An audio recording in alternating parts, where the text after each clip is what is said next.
Sinibingelele siphinde sinamukele balandeli boMkhondo TV kuMkhondo TV channel yethu okhulumayo intatheli yoMkhondo TV umfana wakwaMsibi abanye bathi ke nguSmall Heaven mantombazane embambeni sengimenzile ushebeleza mshiluzi ngoba kade wasibashebeleza. Ngizoqala nje ngokudlulisa ukubonga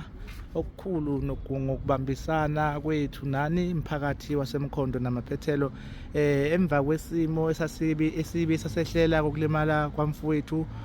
uMr Dlozi Msibi, abanye bathi ubabudlozi, abanye bathi ubhuti uDlozi. Ngokunjalo siyabonga nje kakhulu ukubambisana kukho konke kusukela nje egula abafowethu ababa nesandla nodadewethu nxa zonke ke thina ke njengabafana abanye bebengekho ke ngokubambeka ngamatohweni ngezimo zempilo, kodwa ke sindlulisa nje ukubonga ngikho konke ke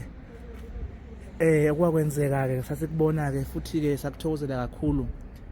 Kusukela nje kumuva nakhona nje uDlozi seseyingane nje esaphila esakhula ngokumeseka kukho konke akade kufisa emaphusheni akhe, kwaze kwafika isikhathi sokuthi lapho khona uyakhula ndlondlobala kwaze kwaba yilapho khona uyasishiya emhlabeni. Nakhona lapho khona kusho ukugula kumhlasela kanikaze nize nahlehlele emuva, kodwa beninaye ngomthandazo wenu ke siyabonga nakuba ukugula kugcine sekumenela. Silapha ke namhlanje ke ukuzonazisa njengomphakathi nababukeli nabalandeli nabathandeki boMkhondo TV ukuthi uMkhondo TV usakhona ubuyile ke nakuba ke sekuzoba khona ke ukuhamba kwezinto kancane kancane ngoba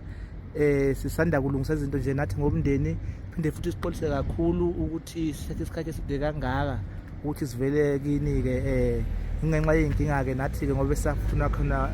usithola isikhathi sokuzila nokuphola ke nokubeka umoya phansi ukuqalela phansi ezinye izinto ukuthi ke besafisa nathi ukuthi silungise ezinye izinto njengomndeni ke sekulungisa ke esiqinisekisa nje kakhulu ukuthi ke uMkhondo TV usakhona ukuthi uzoqhubeka usebenze nakuba ke ezinye izinto ke singazazi kahle ke futhi ke singekho familiar ngazo, kodwa sinethemba lokuthi ngokubambisana nani njengomphakathi ziyoqhubeka sihamba ngendlela yenu eyokwazi ukuthi ijulise nina, ijabulise nina futhi nigculise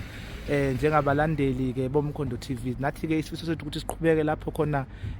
umfowethu uDlozi ashiya khona ke sohamba khona enyathelweni zakhe naseyimfundisweni zakhe asibike la khona ukuthi mangabe kwenzeka isotsha ke liwa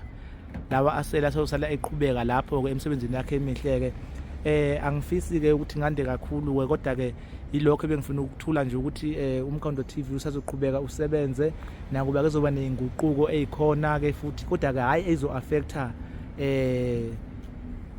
nokuthi soshintsha umsebenzi indlela ade sebenza ngayo ke, kodwa nje ukuthi ngoba phela thina ngeke sikwazi ukuthi senze ngendlela yena kade enza ngayo, sikwazi ukuba huye, kodwa sizozama ukuthi sicathulisane ke sihambe ngalendlela kade yena ehamba ngayo nakuba ke ingeze yafana ke. Esicela nje ukuthi kubekezelelana nemibono yenu kulapho khona uhambeni lwethu ke ukuthi ke kube khona lapho khona nimanibona khona lapho kushoda khona sibambe ngesandla nesicathulise kuze kube phambili